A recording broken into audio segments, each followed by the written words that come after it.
তাই না? তোমার এবারে তো মুখটা ঘুরে রাখছিল। যাক, তোমার দেশের বাড়ি কই? বগুড়া। বগুড়া? কোন থানা? সারিয়াকান্দি থানা। তো মালয়েশিয়া কোন জায়গা থেকে আইছেন? মালিকটা। মালাক্কা? অসুস্থ? অসুস্থ। উনি খুব গুরুতর অসুস্থ নিয়ে আসলে, আল্লাহর মধ্যে একটু সুস্থ আছে এখন, একটু মোটামুটি সুস্থ আছে।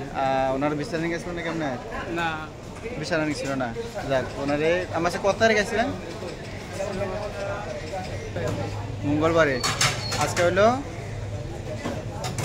সোমবার। সোমবার। তা আজকে আল্লাহর মধ্যে আপনার ফ্লাইট টিকিট পাওয়া গেছে, যেহেতু ইউএস বাংলা দিছি। ইউএস বাংলা সন্ধ্যা 6টায় ফ্লাইট।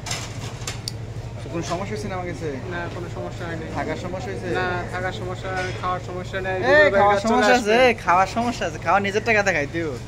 আমি থাকার জায়গা দিলাম, কারেন্ট বিল, পানির বিল, গোসলখানা সব নাইলে আমি দিলাম। নিজের টাকা দেখাই দিও, ঠিক আছে? তো দেশে যা বলে দেন না? না, অবশ্যই করছেন না করবেন না, বেশি দেরি আছে। আপনি কত বছর মালয়েশিয়া? 2 বছর। 2 বছর কলিং গাইছেন? তো অবৈধ হয়েছেন কি রে? অবৈধ হয়েছেন কা? অবৈধ কোম্পানি ভিসা লাগাইনি। ভিসা দেন লাগা যায় না? মেডিকেল করে ভিসা আর লাগাইনি। তো কাজ তো ছিল, কাজ করলেন নাকি রে? অসুস্থ। অসুস্থ কারণে উনি চলে যেতেছে। ওকে, আল্লাহ হাফেজ।